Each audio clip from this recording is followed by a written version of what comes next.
So let's get started. Okay, so why don't you go first? So our first speaker is Katie Antypas, is that? That's pretty good. And Katie is the services director and also the procurement lead for the next big machine at NERSC. I don't know how much you're going to be able to say about the new machine. But anyway, thanks very much for coming and telling us about how NERSC is going to meet the challenges of this decade. Okay. In particular, helping us use these powerful machines to solve our scientific problems. Absolutely. Well, there's nothing like starting a Saturday morning off with some PowerPoint. So I'm really glad that you guys are all here. I'm reminded by this statement that my husband's thesis advisor said. He said, a talk should be both entertaining and informative. But if it can be only one, it should be the former. And so for a weekend talk, I think I will try to make this fun since we have a sort of small group here. So please feel free to ask me questions as we go along. And when other people come in late, you can tell them they missed an amazing experience. Okay, so I'm Katie Antypas. I am the procurement lead, the project manager of the NERSC-8 system.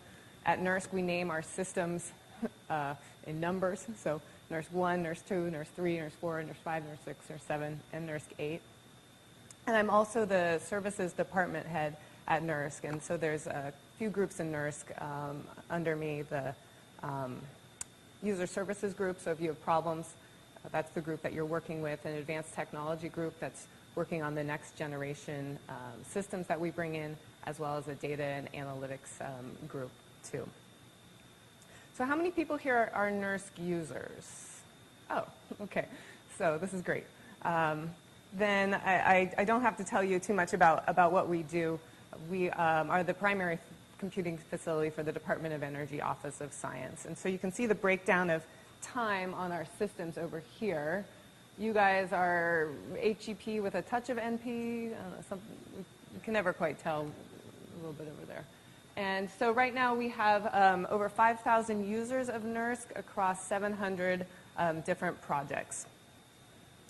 We also do not decide if you get time or not. You know this. Your program managers do. But every year we have people ask us for more and more time. And it's actually not up to us. So our strategy for buying systems, what we do at NERSC is we buy a new system, large system, every about 3.5 years. And so what this means is that we have two systems on the floor at any given time. And they sort of leapfrog each other. So you have NERSC 5, and NERSC 6 comes in, NERSC 5 retires, NERSC 7 comes in, NERSC 6 retires, NERSC 8 comes in. And the reason that we do this is it provides some continuity for our users, that hopefully you always have one stable system, and then there's a new system that you have to shake out altogether. I say we really appreciate, I think, the astrophysics community. You guys are typically some of our most competent users, I'll say. You know, when some of you guys report bugs, we take them really seriously. Like, oh, that must be true. You know, some other communities we have to say, let me go verify that. But usually in the astrophysics community, you guys really stress the machines. Not only are you stressing the flops and the CPU, but the memory bandwidth, as well as I/O. Definitely big on I/O. So we procure our systems through open competitions. And we're in the middle right now of the NERSC-8 project. And if your conference had been about 3 weeks later, this talk could have been much different, because I'm very, very close to being able to announce the NERSC-8 architecture. It's going through the last stages of approvals within DOE. And so I'm in sort of the awkward position of knowing exactly what the NERSC-8 architecture is, and standing up here and pretending that I don't. So I'll tell you a little bit about the system, and I'll tell you everything I can. So the NERSC-8 mission need, this is you go to DOE and say why you need a system. This was approved in 2012. We've released an RFP. We've had responses from vendors. We've negotiated a contract with a selected vendor. And there's a few key high points that I would highlight here. The first is, oops, what did I just do? Okay. we're looking for an increase of 10x over the Hopper system on a set of DOE benchmarks, basically your application codes. And so you can notice we're really not looking at peak. That doesn't help us. It doesn't help our users. So the platform also needs to be one that begins to transition users to more energy efficient Manycore architectures. That's a little vague, but that was in the mission need. We need to provide high bandwidth access to all the data that's already stored there, and we're looking for system delivery in 2015 and 2016 timeframe. So the Edison system, people run on Edison now? Okay. The Edison system is a key part of our strategy. So we made a conscious decision not to put GPUs into Edison. Okay? This is a Cray XC-30 system and has about 5,000 nodes and each node is a dual socket Ivy Bridge CPUs in it. And if you look at the CSCS system, which is a supercomputer over in Switzerland, they have a 5,000 node Cray XC system, but they have one CPU and one GPU. And so the result of that, I mean, Edison is about a 2.3 petaflop system. You know, we could have gotten 7 or 8 petaflops by doing that, but we chose not to because we didn't think our code base was ready for that transition. What? What's in Switzerland? Did they actually use GPU? Yeah, it's the new system at CSCS, which is the supercomputing center in Switzerland. And it's quite similar in that it's a Cray XC-30, but the node architecture is one CPU and one GPU. So I guess my point here is that we're truly not interested in building a very large system that you guys cannot use. And if this was our strategy, we certainly would have put GPUs into Edison, and we wouldn't do this leapfrogging of systems, right? We'd save all our money to buy one bigger system every 5 or 6 years. So Edison is NERSC-8? Edison is NERSC-7. Oh, NERSC-7. Mm-hmm. NERSC-8 will come in the 2015, 2016 timeframe. Edison just came online in 2013. We formally accepted it, I think, the last day of December so that Cray could recognize the revenue in that quarter. And can you say anything about NERSC-8, whether you're looking at GPUs there? Yeah, I will in just a second here. Okay. So this is, so you could say, well, that's great, Katie. Then if you care so much about our science, then why aren't you going to stay on this nice CPU track with the 3 gigabytes of memory per MPI task, right? And the answer is power and money. And if you want to think about, just have a little nugget in your head, as a center, we pay $1 million for a megawatt year for power. And so if we don't change the power curve, if we aren't able to get our users onto more energy efficient architectures, we'll be spending all of our budget on power. There won't be any people, and we won't have much hardware either. So that is what is forcing this transition for all of us. And our goal is to bring you guys with us, not to leave many users behind, but we know that we do have to make this transition if we're going to be able to offer more and more computational hours and services to the users. So our goal for the programming model, we think that people want codes that are portable, that are going to run across these different architectures, that you guys aren't going to have to make massive code changes that are only going to be around for one generation of a system. We don't think that a proprietary solution is probably the way to go, right? We would like this to be a smooth progression to exascale. You know, there's going to be bumps, but we'd like to help out as much as we can. And this is for our own sanity, too. We have 10 consultants for 5,000 users. So it's really in our best interest to get you guys a solution that can work for the long term. So for the NERSC-8, these are the processors that are potentially available for the NERSC-8 system. And so what you'll notice about all these architectures, and some of them are a generation or so behind, is that all of them will require that you expose more on-node parallelism, either in the form of more threads or additional vectorization. And in some architectures, there'll be a coprocessor where you'll need to offload certain parts of the code to an accelerator. And additionally, some architectures will have hierarchical memory. So some memory that is faster than others. So our challenge is to transition you guys to these new architectures. And I think someone yesterday said the exascale is people, and we totally agree. And so we have put together an application readiness team. And this is a team we have at NERSC right now. And we started with, if we're going to help you, if we're going to help that users, we need to know how to do this ourselves. So we've been trying to get up to speed and learn about all these different technologies as well, because we've been sort of cruising in this MPP era where you've been able to make not that many code changes and get benefits going from one generation of systems to another. So each of us have taken a code, and we've been working on it and trying to improve our own skills so that we can help our users.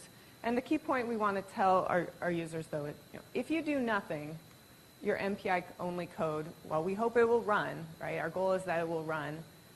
It will likely run at lower performance. And that we are here to help.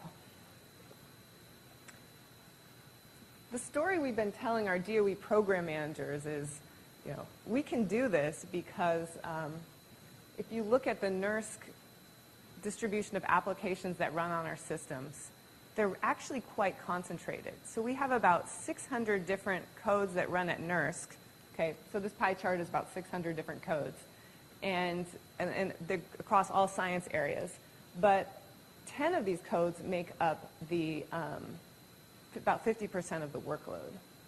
So this is a good story for a lot of material science codes because their workload is concentrated in just a few applications. But so I was going through these slides last night and I realized that this isn't actually true of Astro.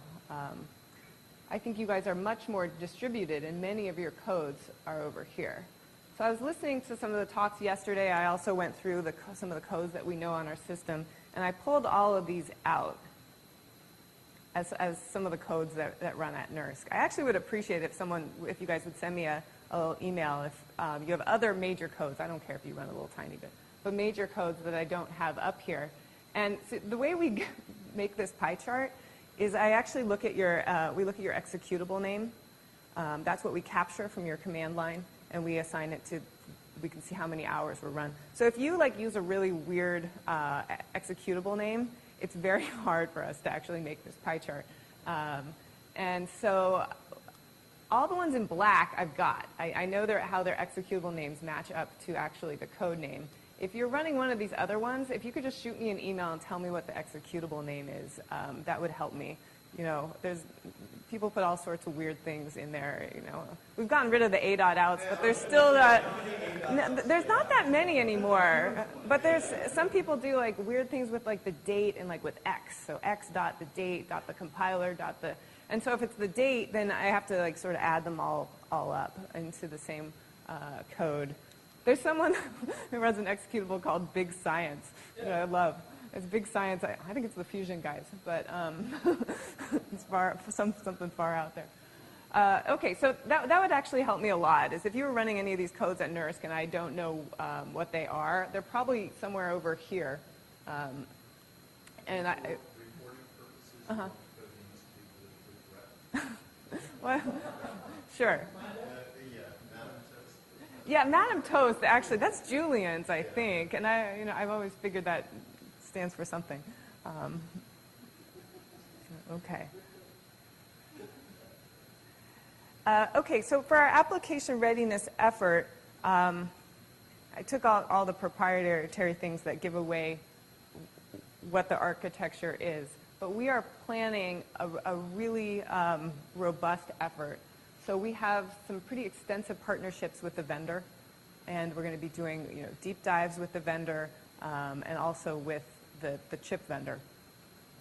We're planning third third-party developer workshops. It's not as much for, I think, this community as some of the material science communities. They don't write the code, they just run it. And so we need to not work with the users, but actually the developers. We will have a postdoc program. I think we have funding for about 8 or so postdocs. And what we'll want is the postdocs to be able to work with PIs and a science team, but also with NERSC and computational scientists to get their applications running on the NERSC-8 architecture. And then we'll have some early test beds and a lot of training. So I thought I'd walk through one case study. This is a case study from the Flash code. Flash actually doesn't have a ton of usage on NERSC. I think they mostly run at Argonne since they're associated with the University of Chicago. We had a great recent hire, Chris Daly, who came from Flash, and since he was just starting up, we said, hey, let's take a code that you know to try to do a study on it. I also used to work at Flash about 7 or 8 years ago, too. Okay, so let me tell you what we did. There's been a lot of studies on GPUs already. NERSC did some studies with our Dirac cluster, and then on the Titan system at Oak Ridge, they've done quite extensive app readiness studies. So we chose to look at something different, and we're looking at the mic, the KNC, or the Intel Xeon Phi coprocessor. And so we have a little test bed at NERSC that is 45, we have 45 mic cards with a Sandy Bridge host. And what you should know is this little coprocessor, it has 60 cores, 4 hardware threads per core. So you multiply that out, and you have potentially 240 threads on one of these cards. That's a lot, compared to Hopper or Edison, which have 24. Okay, that's 100, 10 times more. And there's only, in this guy, 8 gigabytes of memory. So you can run in multiple ways on the Xeon Phi. Has anyone run on the Xeon Phi or played with it at all? A little bit, yeah. You can run it as an accelerator, so you offload like you would a GPU. You can run it as if it's the only thing there, so you can run it in self-hosted mode. Or you can do this reverse accelerator mode, which I don't quite understand. You can put your all your MPI tasks on the coprocessor and then offload back to the Sandy Bridge, but I don't know why people are doing that. So we chose the middle one, and we did this because what Intel has announced is that future generations of the mic, they're going to have a self-hosted version.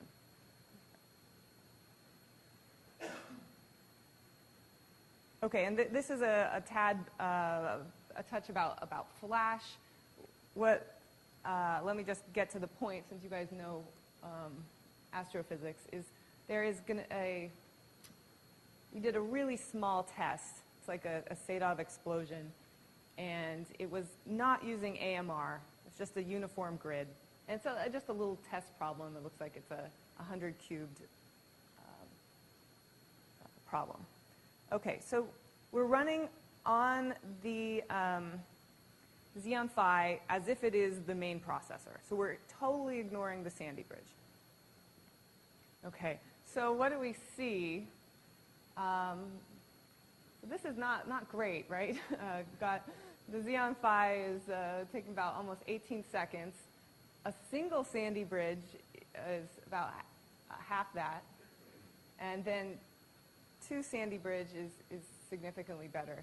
And the real comparison, what you have to do is what would a node be? So in a self-hosted mode, this would be a single node. And then if you're going to be fair, you got to look at 2 Sandy Bridge. That's a node.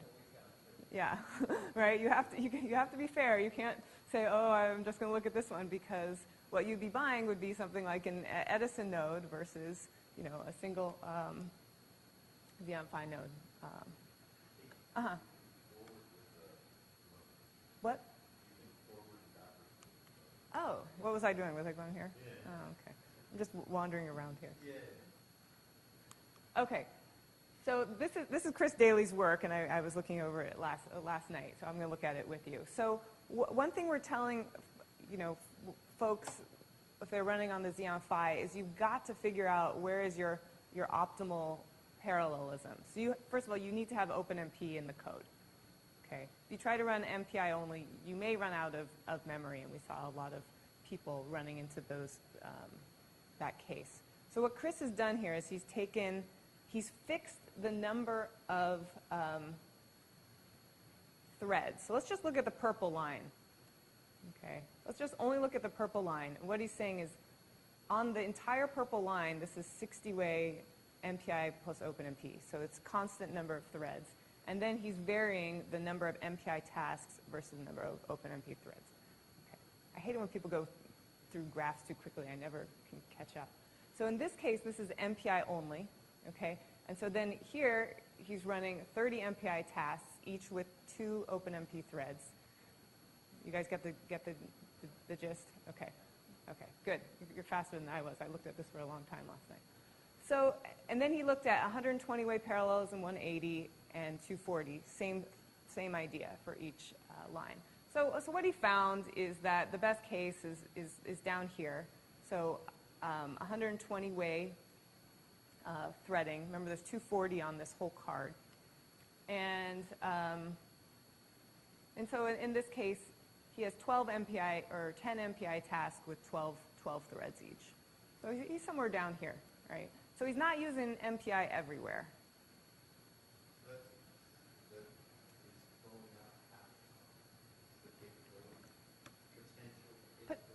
Well, potential. And so you could say maybe he's saturating the card with only 2. Well, this is a single card.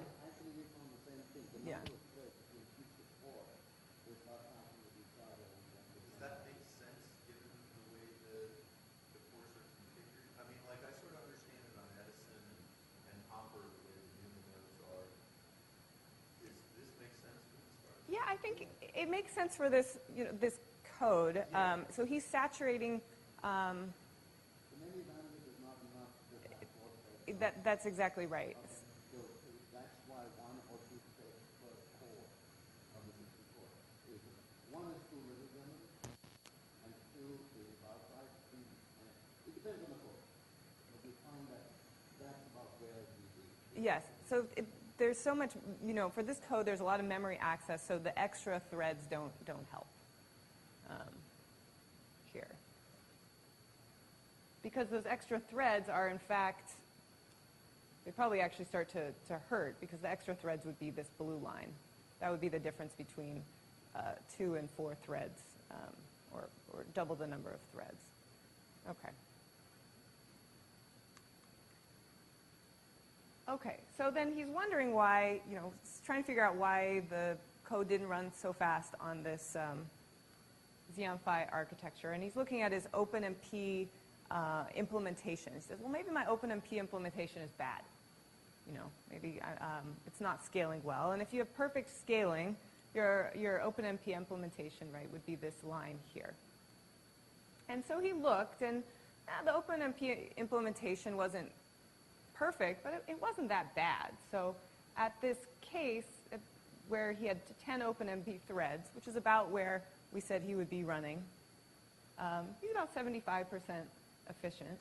So that doesn't account for the huge difference or the low performance on the Xeon Phi.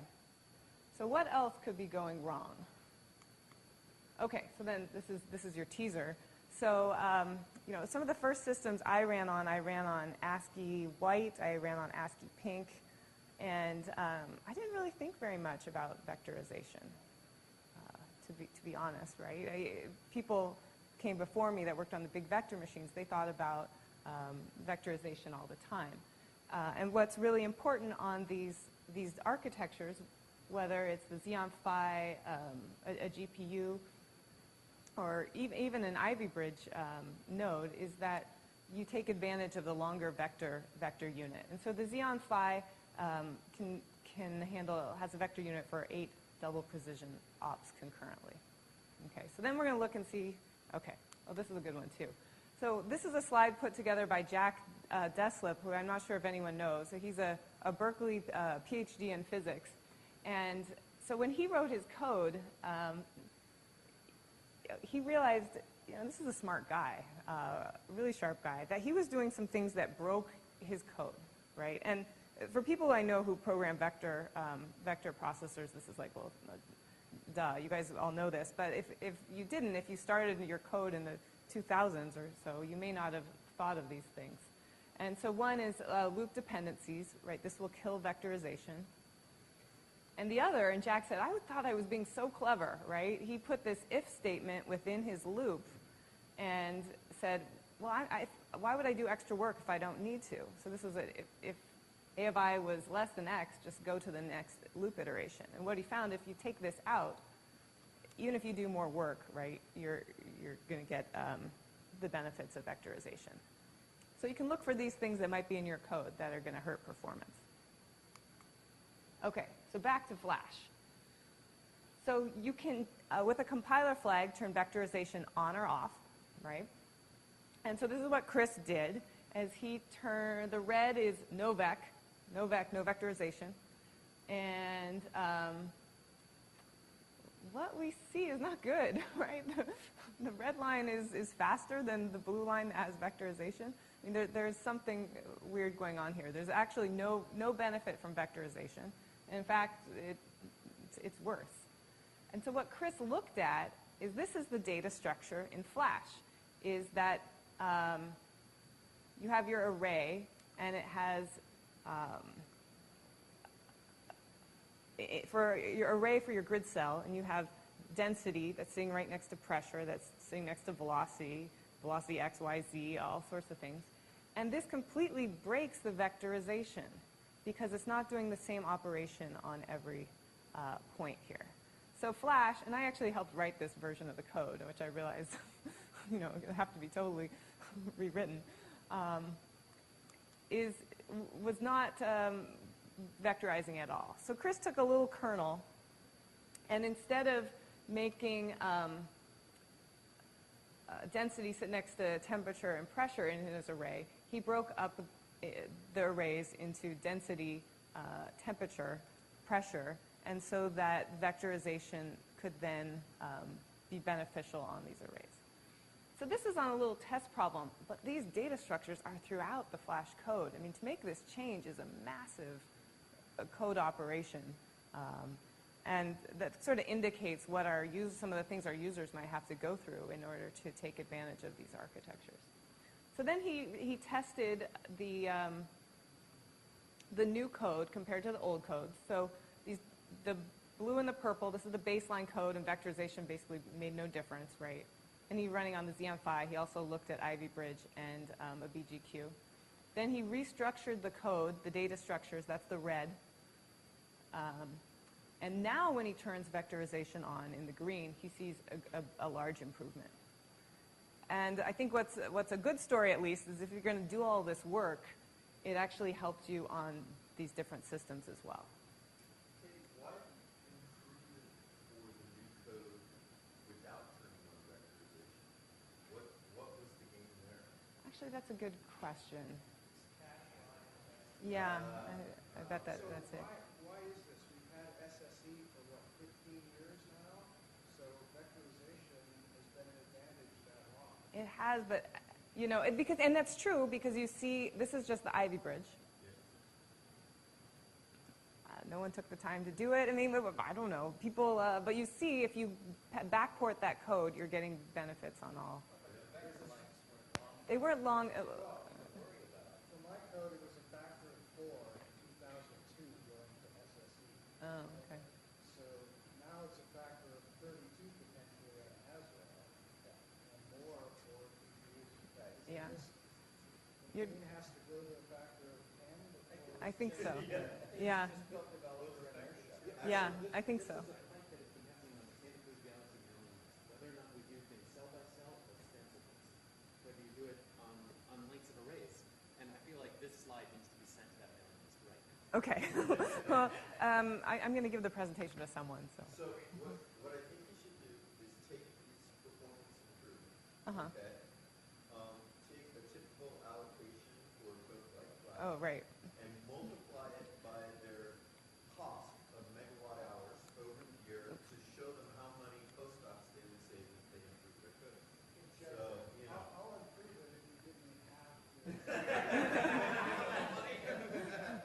Yeah. I think I would too. Well, the problem is they're getting this allocation for free, right? Yeah. So, but what it does say is their allocation would go twice as far. I actually have the solution to the flash problem. Oh, yeah, use Enzo. Oh, that doesn't solve it. Oh, okay. Yeah, and I know they're working on this. There's actually been, we now have 3 people from Flash that are actually all at Berkeley Lab now. So anyway, okay. So and this is the summary. I'm getting a little short on time. So you need to take advantage of the threading and vectorization. Okay. I have about 3 minutes, and I wanted to say something about a burst buffer. So when we released the NERSC-8 RFP, which is public, there is a section, an option in there for a burst buffer, and that is, what is a burst buffer? A burst buffer is a layer of NVRAM that would sit between memory and disk.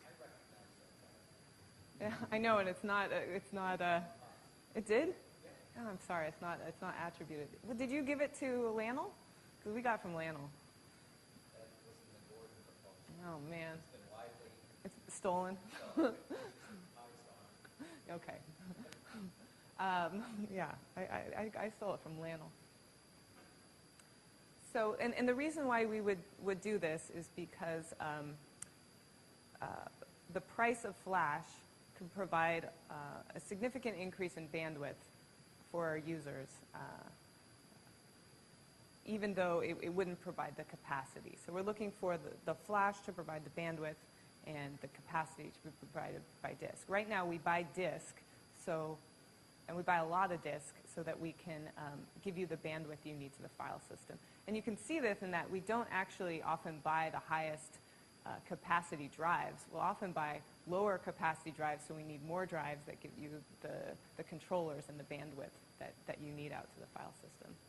So I can't tell you too much more about this other than we're excited about it. And the reason we're excited about it is when we look at our workload,